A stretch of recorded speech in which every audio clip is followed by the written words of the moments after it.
성경 말씀 고린도후서 13장 13절 말씀 같이 읽겠습니다. 주 예수 그리스도의 은혜와 하나님의 사랑과 성령의 교통하심이 너희 무리와 함께 있을지어다. 아멘. 수요 교리 강좌 8번째 시간인데요. 오늘은 삼위일체 두 번째 시간을 갖겠습니다. 지난 시간 잠시 복습해 봅시다. 참 삼위일체 우리가 이해한다는 게 참 대단한 도전이죠. 삼위일체 여기에서 위자가 우리는 자리 위자로 번역을 했는데요.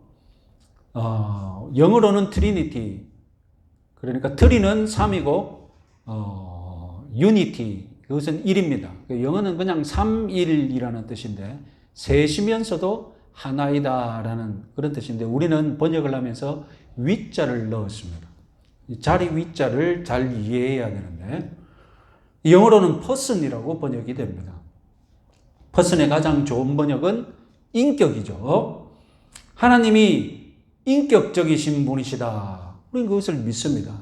하지만 엄밀하게 하나님은 인격을 초월한 신격이지 않습니까? 그래서 우리가 하나님을 향해 인격이다라고 말할 때는 인격적인 신격, 뒤집어서 신격을 가진 인격, 이렇게 반드시 이해하셔야 합니다. 아우구스티누스의 명문장 같이 한번 읽어보겠습니다. 하나님이 그런 분이시기 때문에 그렇게 지칭하는 것이 아니라 아무 호칭도 없이 그냥 놓아둘 수 없기 때문에 그렇게 지칭하는 것이다. 우리가 삼위일체에 관하여서 하나님께서 이렇다 저렇다 우리 언어로 표현하지 않습니까?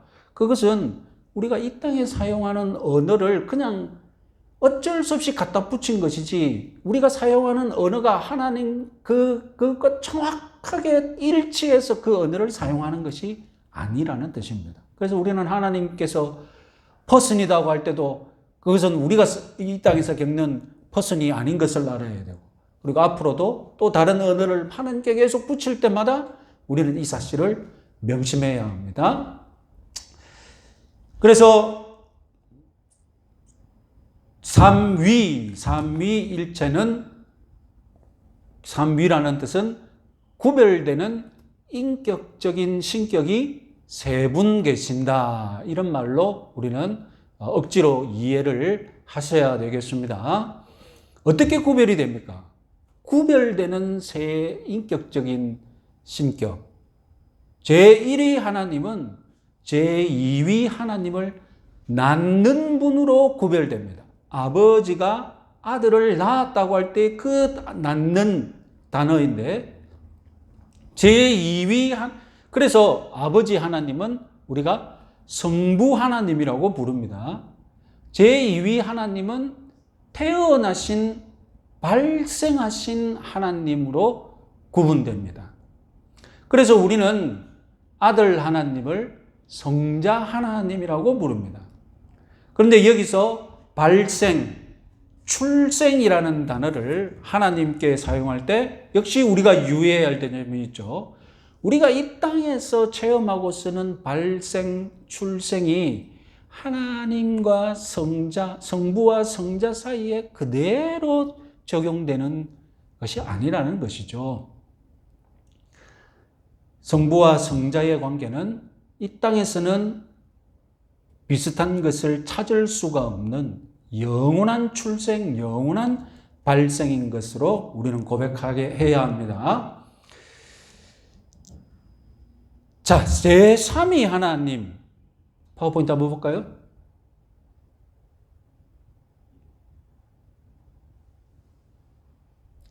제3위 하나님 다음,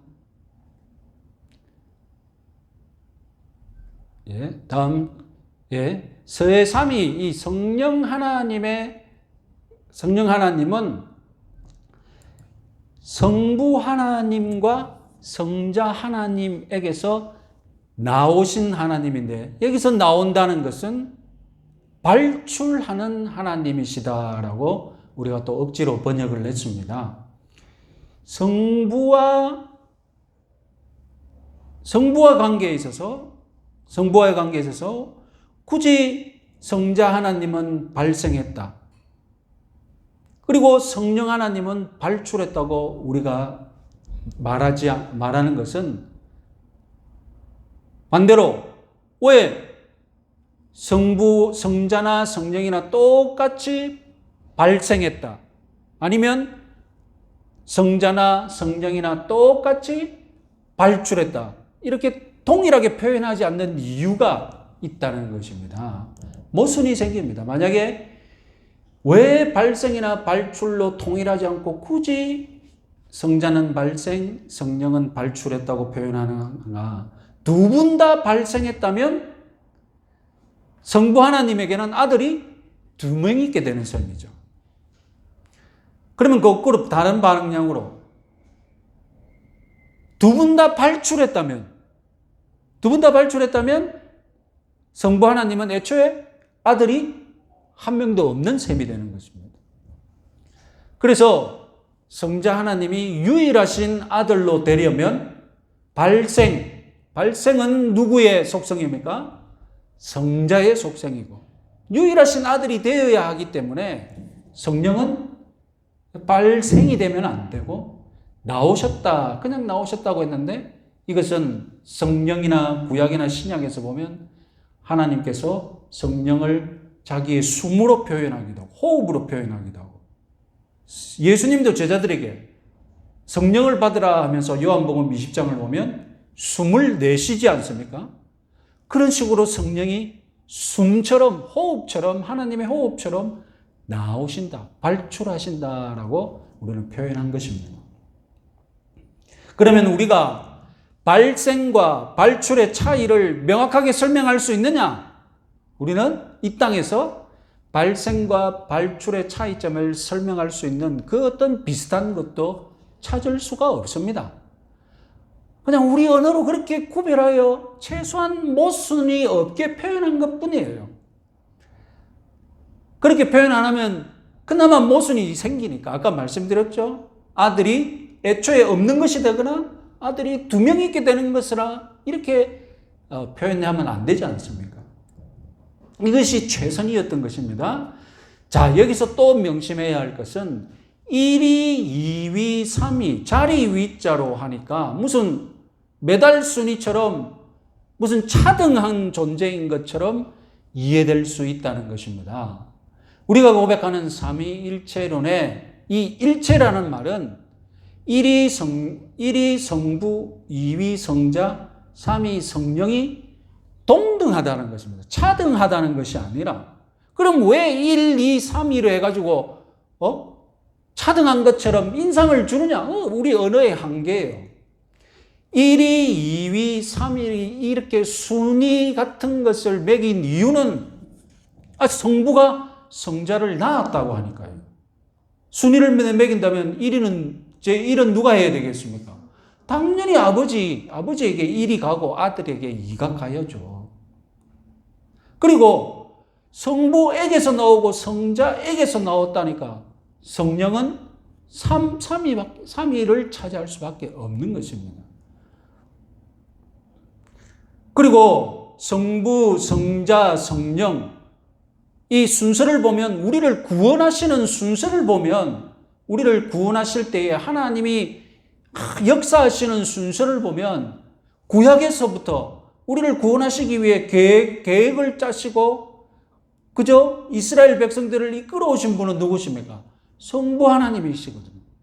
그래서 다음으로 신약시대 때에 성부 하나님에 이어서 우리를 구원하시기 위해 이 땅에 오신 하나님은 성자 하나님이시고 두 번째로 오셨잖아요.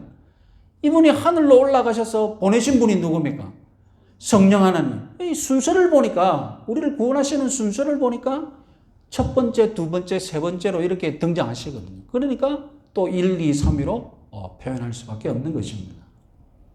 그렇다고 1, 2, 3위가 차별하다는 뜻은 아니다는 것을 또 우리는 명심해야 합니다. 자, 우리는 지난 시간에 많은 성경 구절들을 지겹도록 찾아서 읽어보았습니다. 왜냐하면 신약 성경들이 성부, 성자, 성령 이 세 분의 관계에 대해서 구약 성경이나 신약 성경이 도대체 무슨 말을 하고 있는지 우리 눈으로 확인해 봐야죠. 그런데 삼위일체라는 단어는 없었습니다. 이것은 무엇을 말하느냐? 처음에 우리들에게 주어진 것은 성부, 성자, 성령에 관한 난해한 말씀들이 성경 곳곳에 있었습니다. 우리는 그것을 딱 접할 때에 이거 삼위일체네. 그런 일은 없는 거예요. 처음에 수많은 초대교회 사람들이 성경을 처음 읽은 사람들이 신약 성경을 딱 보고 이거 삼위일체네 이렇게 눈치챘겠습니까? 아니에요. 초대교회 성도들은 처음에 우리가 지난주에 읽었던 그 수많은 구절들을 보고 자유롭게 하나님에 대해서 해석하고 정리할 수 있는 시간을 가졌습니다. 그런 시간이 있었습니다. 삼위일체라는 말이 없는 시간이 있었단 말입니다. 그러니까 그때는 삼위일체의 안경 없이 성경을 막 읽고 하나님에 대해서 자유롭게 생각할 수 있는 시간이 있었던 것이죠.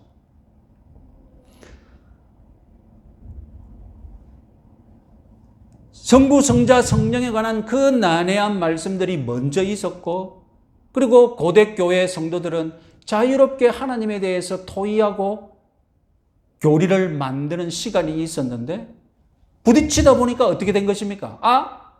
이것이 더 옳다, 저것이 더 옳다. 그래서 사람들이 모여서 회의를 하고, 온 교회의 대표들이 모여서 이것이 옳은지 저것이 옳은지 한번 정리를 해봅시다. 그래서 교회가 회의를 가지고 거기서 이제 소위 정통교리라는 것이 확정되죠. 그동안은 없었는데, 그동안은 삼위일체라는 안경이 우리 교회에 없었는데, 어느 날 교회 지도자들이 모여서 삼위일체가 우리 정통교리입니다 하고 확정해버리니까 이제 그 뒤로는 어떻게 해야 됩니까? 그 뒤로부터 삼위일체라는 안경을 가지고 이제 우리는 성경을 보기 시작한 것입니다. 그래서 교회가 모여서 공동회의로 모여서 정통교리를 확정했던 역사, 그 역사가 바로 삼위일체의 역사입니다. 삼위일체가 없었다가 회의에 딱 이것이 정통교리입니다. 그러면 그때부터 삼위일체가 이제 삼위일체라는 교리가 우리 교회의 정통교리로 자리 잡은 것입니다. 삼위일체가 이것이 정통교리입니다 확정되는 순간 나머지 수많은 이론들은 뭐가 되는 겁니까? 이것이 우리가 믿어야 할 교리입니다 확정되는 순간 그 외에 다른 이론들은 이단들이 되는 거죠. 그동안 자유롭게 토론하고 자유롭게 얘기했다가 이것이 더 옳습니다, 우리 이것을 믿읍시다 하고 약속하는 순간 그때부터 다른 이론들은 다 이단으로 전락하고 마는 겁니다. 그래서 고대교회부터 회의를 모여서 하나님에 대해서는 이렇게 믿읍시다, 이렇게 자꾸 삼위일체를 정립해 나가는 과정이 우리 교회의 역사고, 교회 회의의 역사고, 정통교리의 역사고, 이단의 역사가 되는 겁니다. 성부 하나님에 관해서는 이론의 여지가 없죠. 이제 성자와 성령이 성부 하나님과 어떤 관계에 있느냐, 여기에 전부 이론이, 이 이론, 저 이론, A, B, C 이론, 이 이론이 막 자유롭게 번져 있는 거예요. 그래서 325년에 니케아 제1차 공의회가 열립니다. 325년, 300년 동안 자유롭게 삼위일체에 대해 토론했던 거예요. 325년에 니케아라는 곳에서 온 교회 대표들이 모여서 회의를 해서 어느 이론을 믿어야 되겠느냐? 여기서는 성자 하나님에 대한 정통교리를 확립합니다. 그래서 뭐라고 하느냐? 같이 가로친 거 한번 읽어볼까요? 하나님에게서 나신 유일무이한 아들이다. 다음, 하나님에게서 나신 하나님이다. 참 하나님에게서 나신 참 하나님으로서 지음받지 않고 나시어서 아버지와 동일한 본질을 지녔다. 이것이 이제 성자 하나님에 대해서, 성자 하나님이 성부 하나님과 어떤 관계를 가지느냐. 이제 삼위일체가 또 삼위일체의 한 부분이 정립된 것입니다. 다음은 또 50년 뒤에 381년, 다음 381년 제2차 콘스탄티노플이라는 곳에서 또 회의를 해서 이번에는 앞서 회의에서는 뭐가 확정되었습니까? 성자에 관한 교리가 확정되었으니까 이번에는 성령에 관한 교리를 확정짓자. 그래서 381년에 성령에 관해서 뭐라고 했느냐? 아버지와 아들과 동일한 경배를 받으실 분이라고 고백을 했습니다. 그래서 삼위일체가 완성된 것이죠. 그런데 이 원래 콘스탄티노플 신조에는 성령이 아버지로부터만 나온다라고 처음에는 확정을 했어요. 그런데 서방교회에서, 동방교회는 지금 터키 중심으로 동로마 제국이 있었던 지역에 있었던 교회를 동방교회라고 합니다. 그러니까 터키를 중심으로 우리 에베소나 그 아시아의 7교회들이 있는 지역이 있지 않습니까? 오늘날 터키, 그리고 저 위로 러시아 쪽 지방까지 전부 다 이 동로마 제국에 포함되어 있었거든요. 그러면 로마가 있는 곳에는 뭡니까? 이탈리아에 있는 로마에 있는 교회는 여기가 동방교회니까 로마를 중심으로 한 교회는 서방교회가 있었던 것입니다.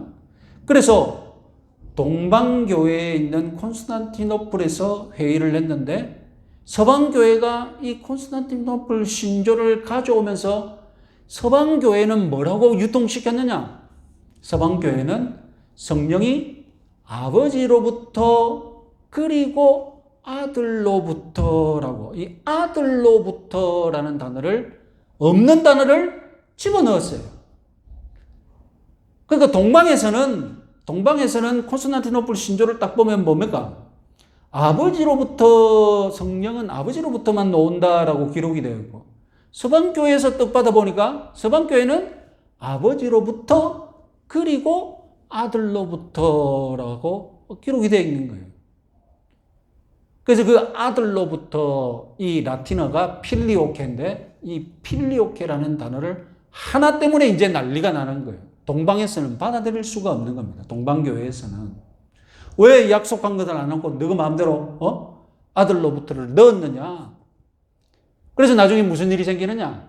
수백 년 동안 갈등이 지속되고, 그리고 동로마 제국, 서로마 제국, 이 갈라져 있는 이 정치적인 이 모든 환경이 다 결합되어서 나중에는 결국 1054년 어떻게 되겠습니까? 1054년 동서방교회 서로가 이단교회로 지정하고서 분열이 됩니다. 그전에는 교회가 하나였는데 동방이든 서방이든 회의하자면 전부 다 같이 모여서 한 교회였는데 이제는 동방교회는 동방교회대로 모이고 서방교회는 서방교회대로 모이게 됩니다. 그래서 우리가 오늘날 알고 있는 로마 가톨릭이 어느 전통입니까?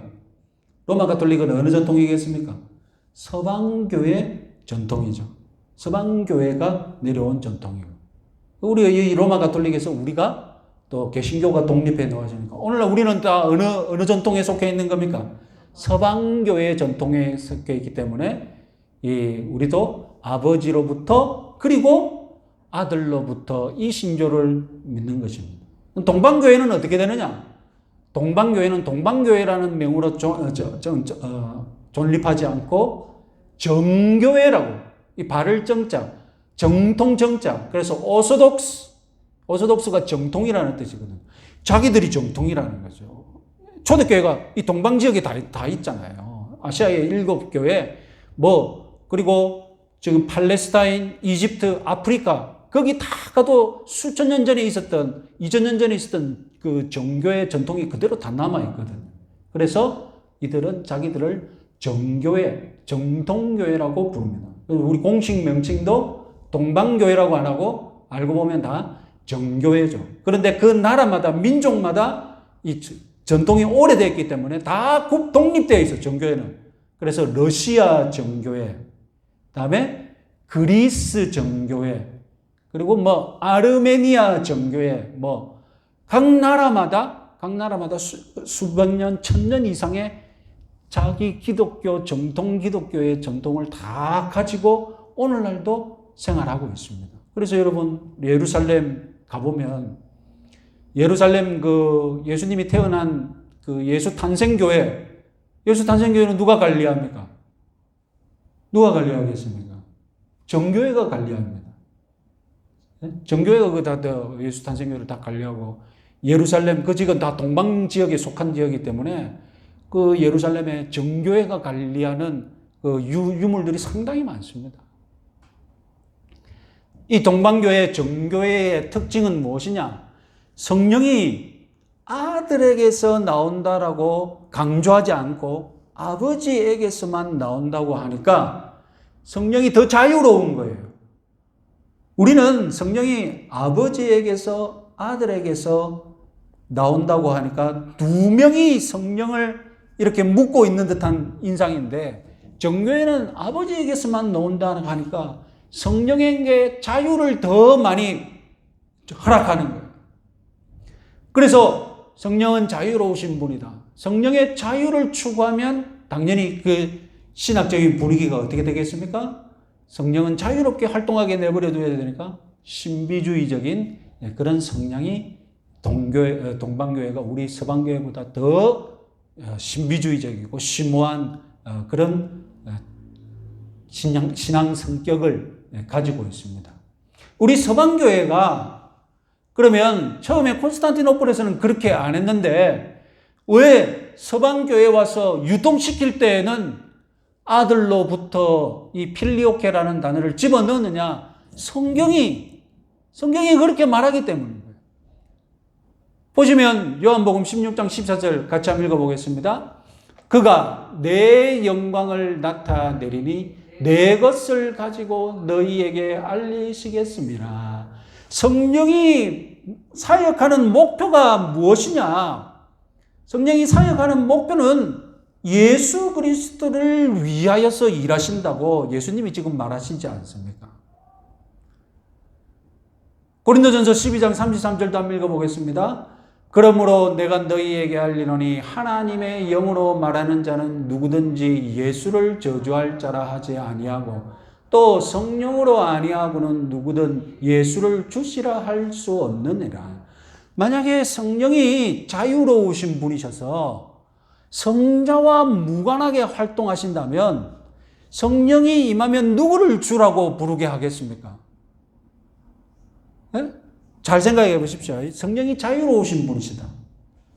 예수와 상관없다.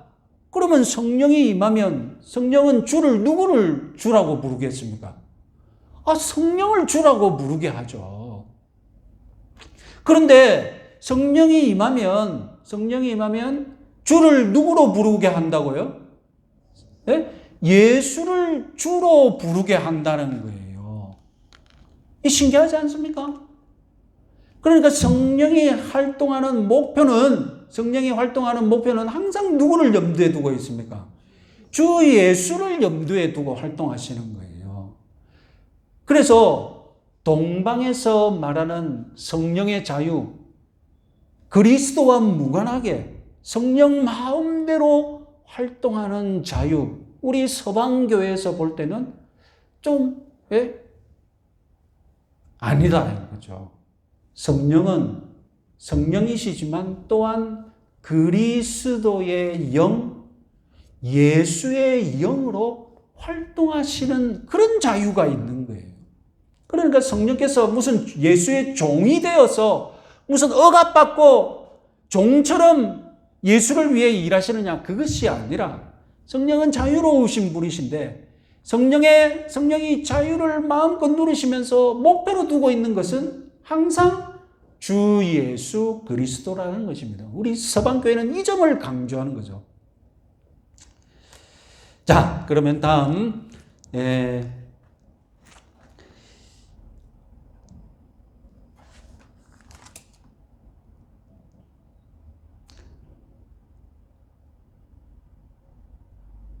우리는 예수 그리스도께서 구원에 필요한 모든 사역을 다 성취하셨음을 믿습니다. 이것은 2000년 전 과거에 이루어진 일이죠. 2000년 전 과거에 우리의 구원을 위한 모든 일이 다 이루어졌습니다. 이제 더할 것도 없습니다. 이것은 2000년 전의 과거의 일입니다. 그러면 2000년 전의 과거의 일을 오늘 우리의 구원을 위해 적용하시는 분이 누구십니까?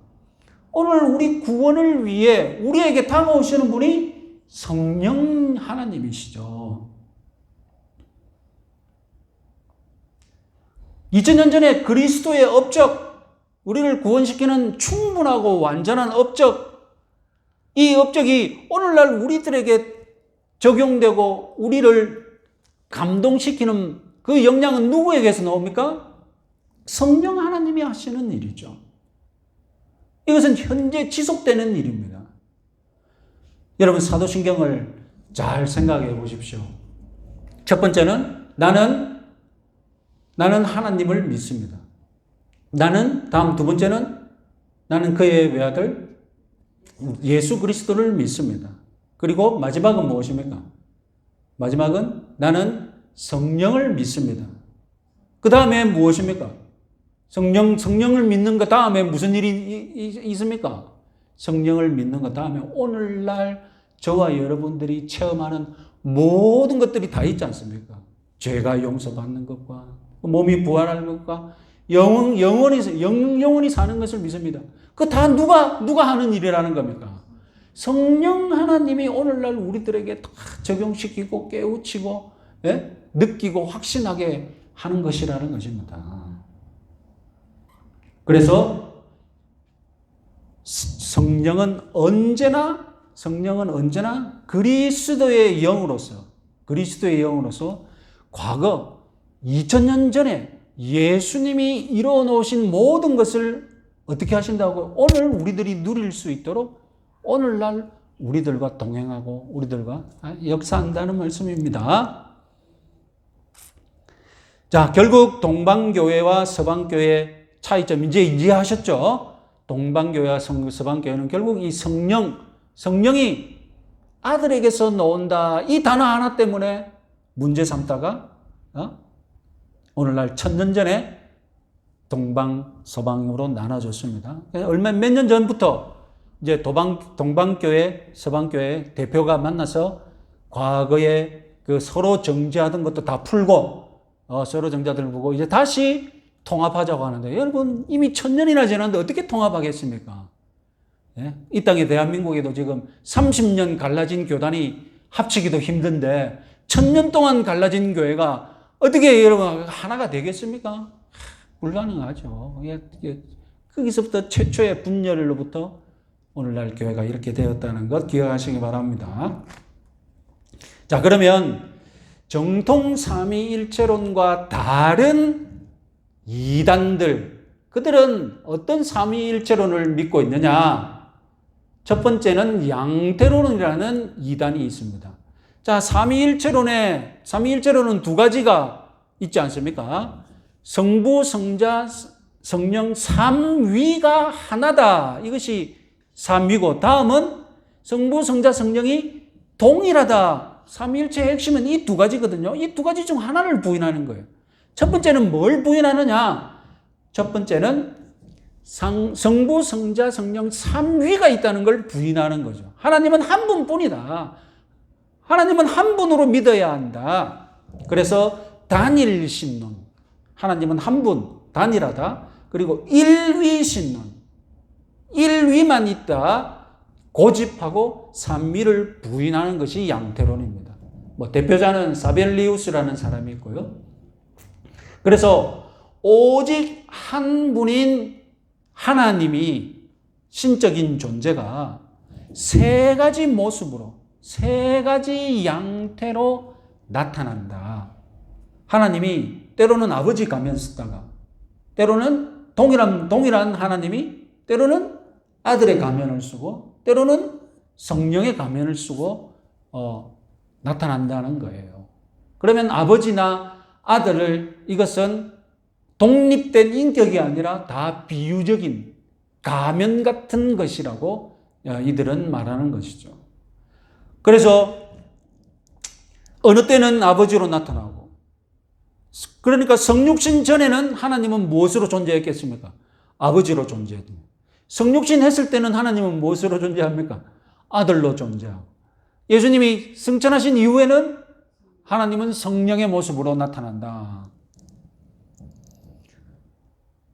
그러나 여러분, 성경을 보시면 아버지와 아들과 성령이 동시간대에 존재하는 것으로 분명하게 말하는 곳이 있죠.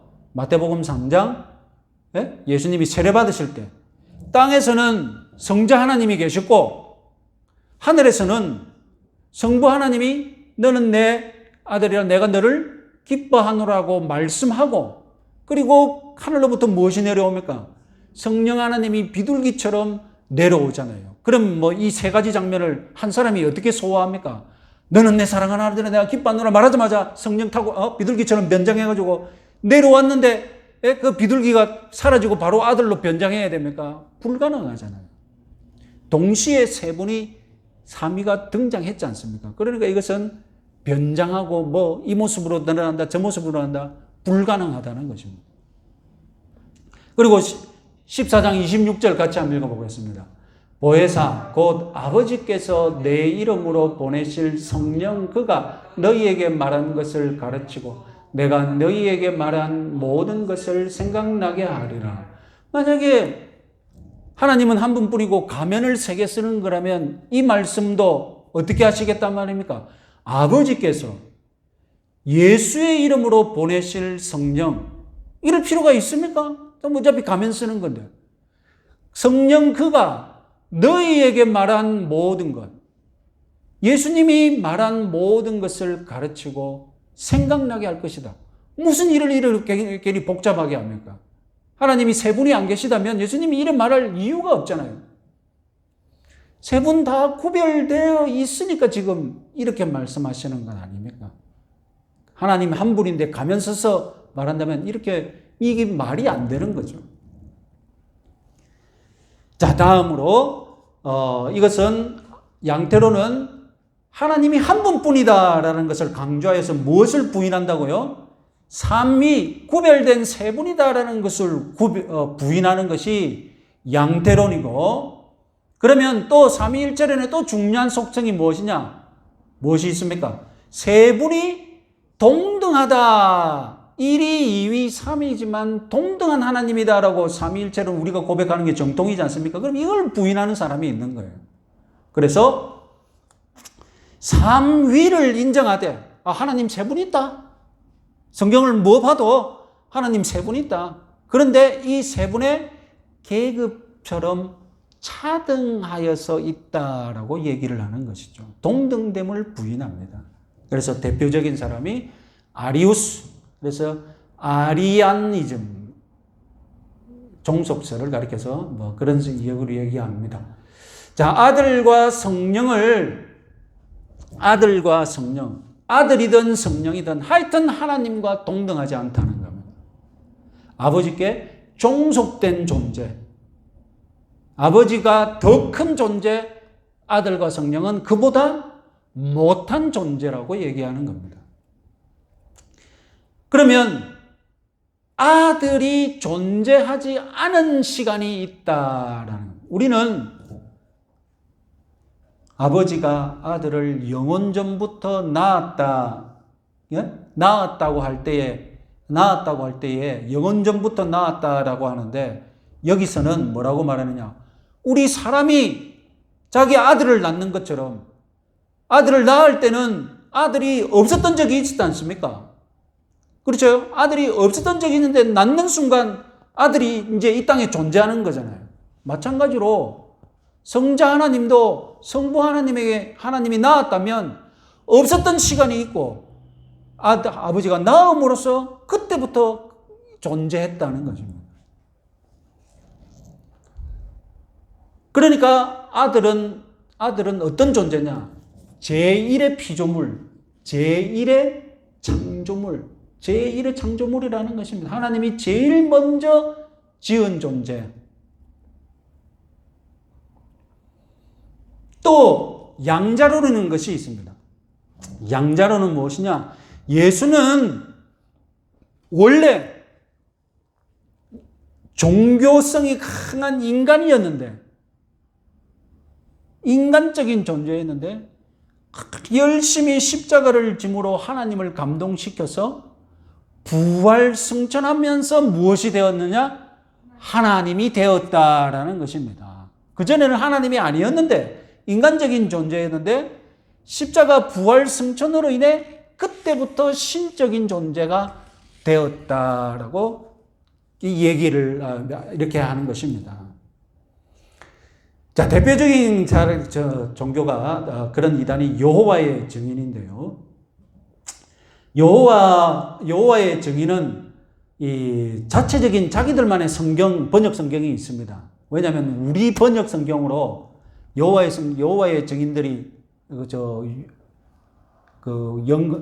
영어권에 있는 사람들이 많으니까 그 정통교회에서 쓰는 그 영어 성경을 보면 예수 그리스도가 하나님이라는 뜻을 가졌을 때 God가 대문자 God으로 쓰여 있거든요. 예수 그리스도에게도 대문자 God를 쓰거든요.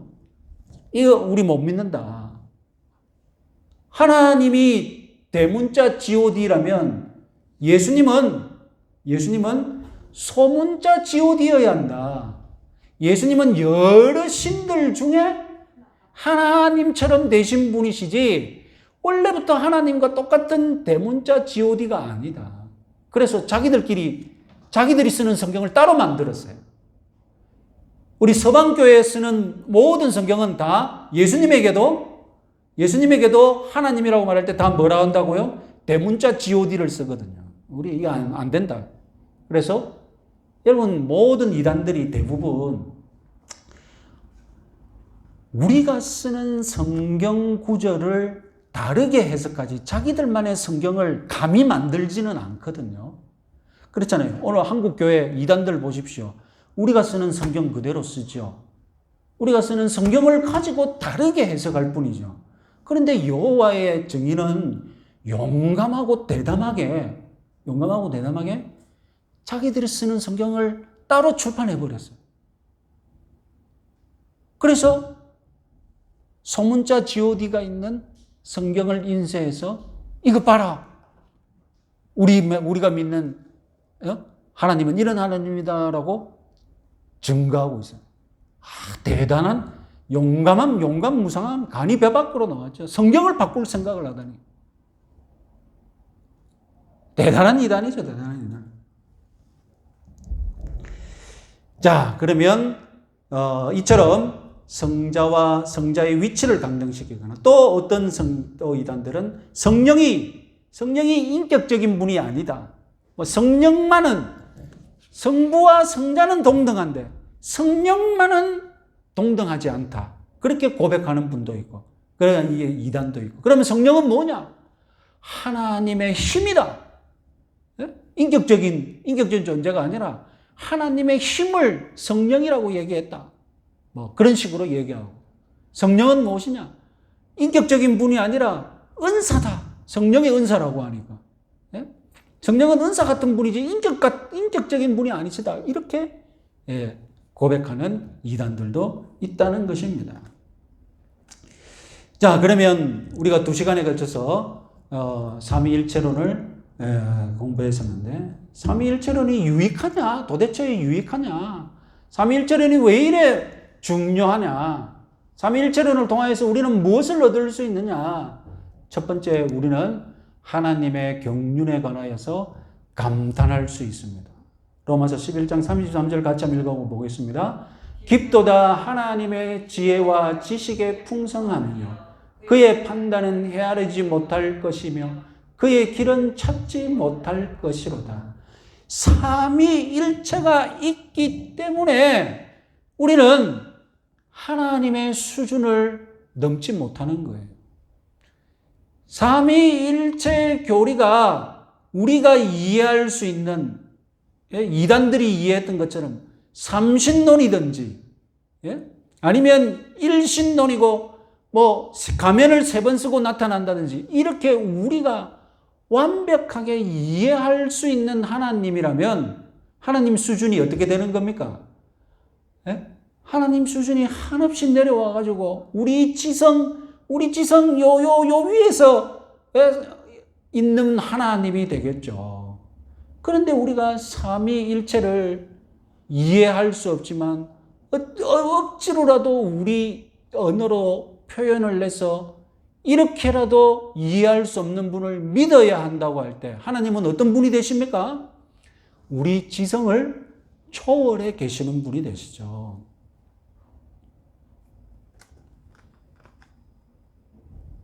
이 세상에는 여러분 이해할 수 없고 이해 못하는 것들이 많이 있습니다. 여러분 이 세상의 모든 삼라만상들을 다 이해하고 넘어갑니까?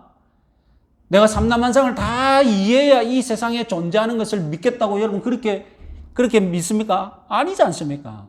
삼위일체 교리도 우리가 믿을 수 없는 거예요. 그래서 믿을 수 없다고 해서 이 세상에 존재하지 않는 것이다. 이렇게 말하지 말라는 것입니다. 삼위일체로 인해 우리는 하나님과 우리 인간 사이에 수준차를 확인하는 겁니다.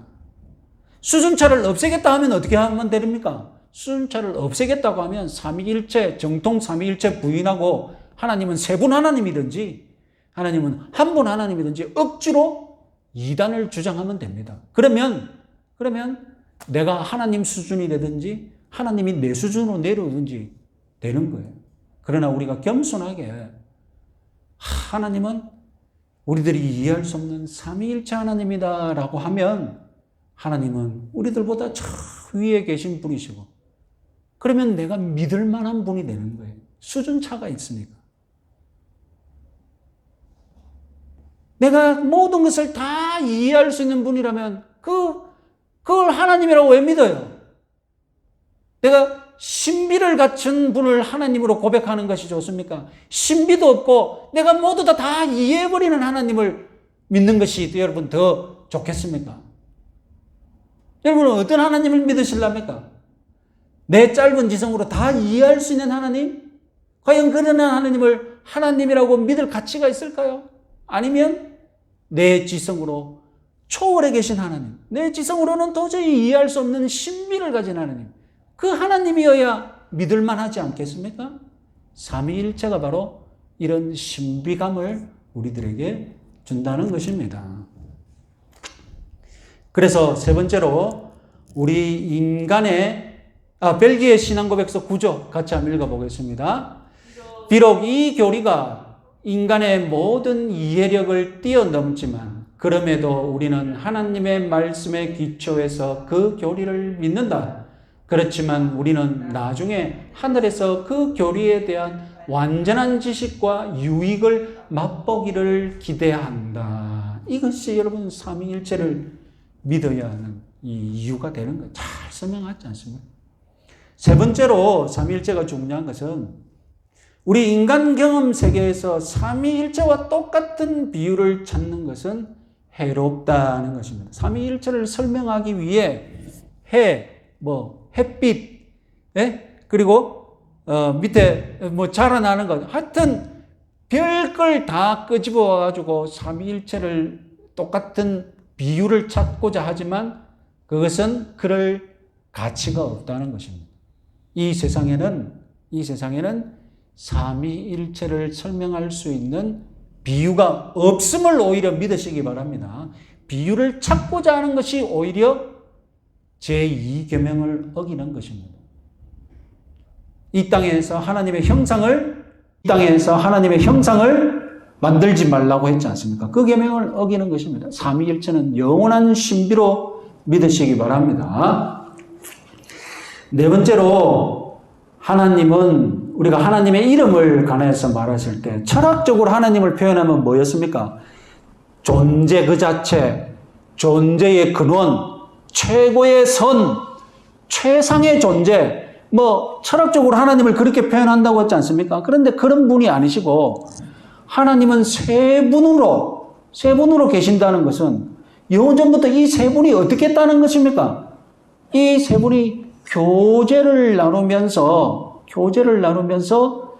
신비로운 교제 속에서 하나님이 존재하신다는 것입니다.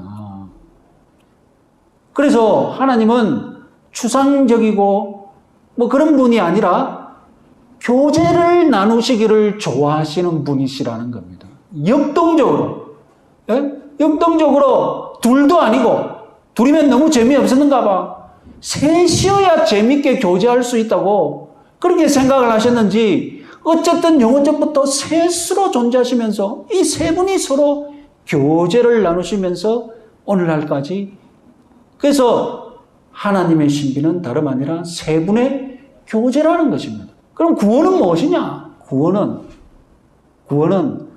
이 세 분의 교제 속에 내가 끼어 들어가는 거예요. 예?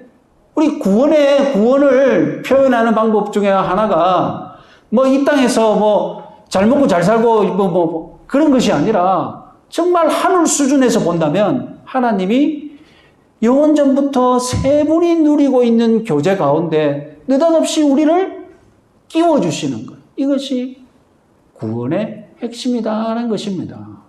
그래서 구원은 사변적인 것이 아니라 삼위일체 교리는 사변적인 것이 아니라 우리가 사변적이다라고 오해하고 있다는 것입니다. 그리고 마지막으로 삼위일체 교리는 아까 말씀드렸지 않습니까?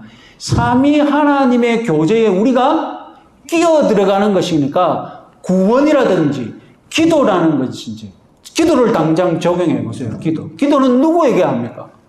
기도는 아버지 하나님께 하잖아요. 누구의 이름을 빌어서 합니까? 예? 성자 하나님의 이름을 빌어서 하잖아요. 그러면 기도할 마음과 기도할 확신은 누가 주십니까? 성령 하나님이 주시잖아요. 이렇게 여러분 세 분이 이 교제 가운데 우리를 끼워져 가지고 기도 하나 하는데에도 세 분이 같이 우리 기도 가운데 들어오시는 거예요. 이 얼마나 여러분 풍성합니까? 그리고 앞으로 구원에 대해서도 말씀드릴 텐데 이 삼위 하나님이 공동으로 우리 구원에 참여하고 계시다는 것. 이것은 우리 신앙생활을 더 풍성하게 한다. 그래서 삼위일체 교리는 우리 개인들에게 더 유익하다. 삼위일체 교리는 우리 개인들에게 더 실용적인 교리다라는 것을 확신하고 믿으시기 바랍니다. 우리 5분간 개인적으로 받은 은혜 가지고 기도하도록 하겠습니다.